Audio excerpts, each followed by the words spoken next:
Dear student, आज 10th lesson पढ़ रहे हैं। क्लास 12 का 10th लेसन है वेक्टर अलजेब्रा यानी कि सदिश बीजगणित। तो आइए इसका इंट्रोडक्शन देखते हैं सदिश बीजगणित का।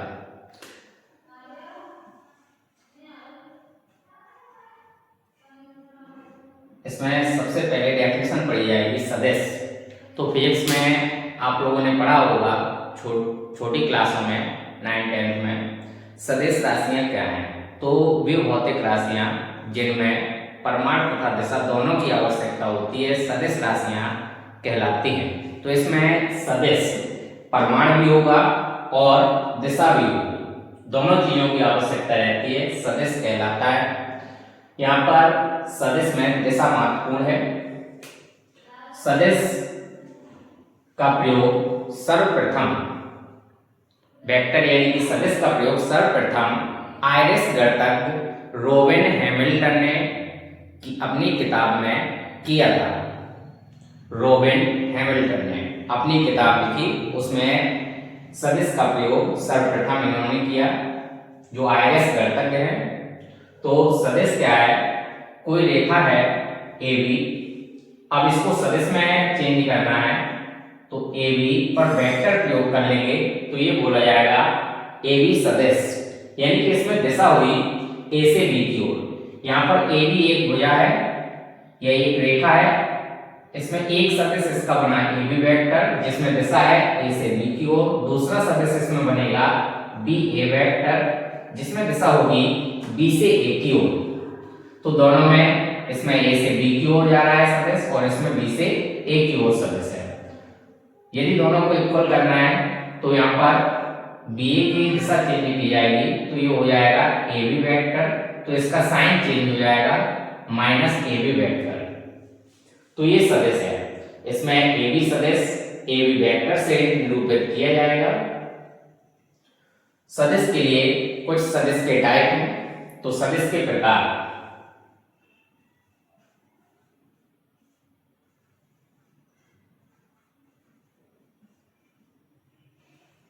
सदिश के प्रकार में पहला सदिश शून्य सदिश।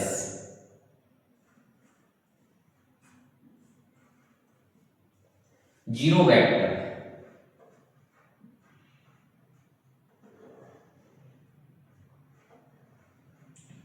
जीरो वेक्टर क्या होता है? जिसका परिमाण शून्य होता है उसे शून्य सदिश कहा जाता है।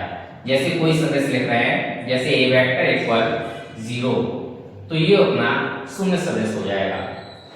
दूसरा सदिश परिमाण 0 होना चाहिए इसमें। दूसरा होता है समान सदिश, यानी कि इक्वल वेक्टर।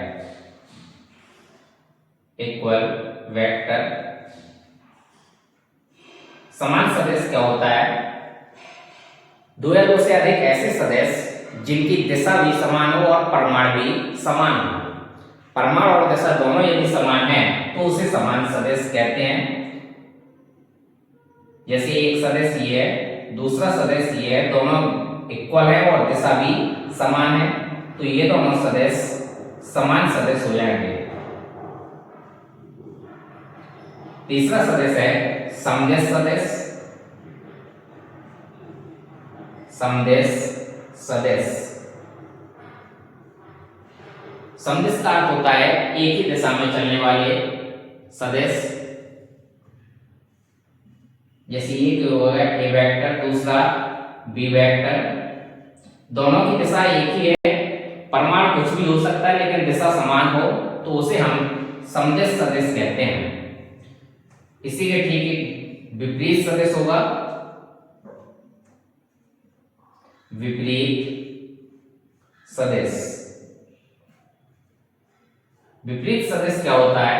दो ऐसे सदिश जिनकी दिशाएं अलग हों या विपरीत हों उसे हम विपरीत सदिश कहते हैं। इसकी दिशा ये है और इसमें दिशा, दूसरा जो सदिश है इसमें दिशा ये है, तो दोनों सदिश ये विपरीत सदिश कहलाएंगे।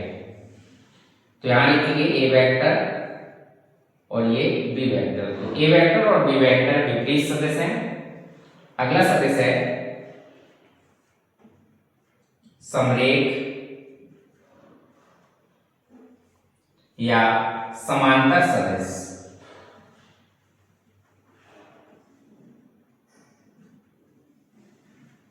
समरेख या समांतर सदिश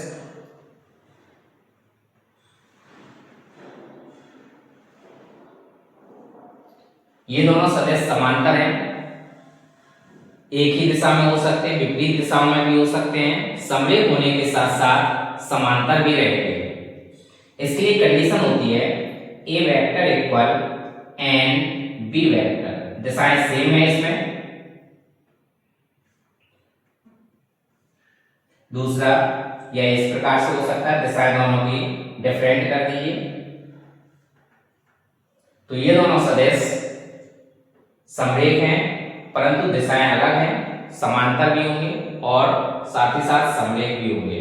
इसके लिए कंडीशन होल्ड होती है A vector equal N B vector, मतलब यह है कि बी वेक्टर का कोई भी गुना हो ए वेक्टर। जैसे एक एग्जांपल लिया जाए, ए वेक्टर दिया है 2i cap plus 3j cap plus 4k cap, B vector लिया 4i cap 6j cap 8k cap. तो दोनों सदस्य यदि इसमें दो कॉमन कर लिए जाए बी वेक्टर में तो आ जाएगा 2i cap plus 3j cap plus 4k cap.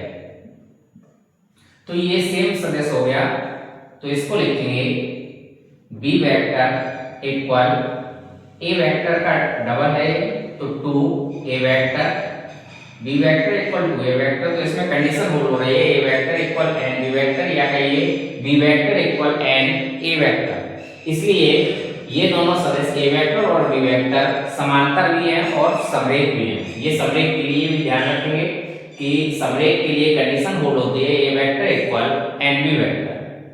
तो ये यहाँ पर सभी सदिश हुए।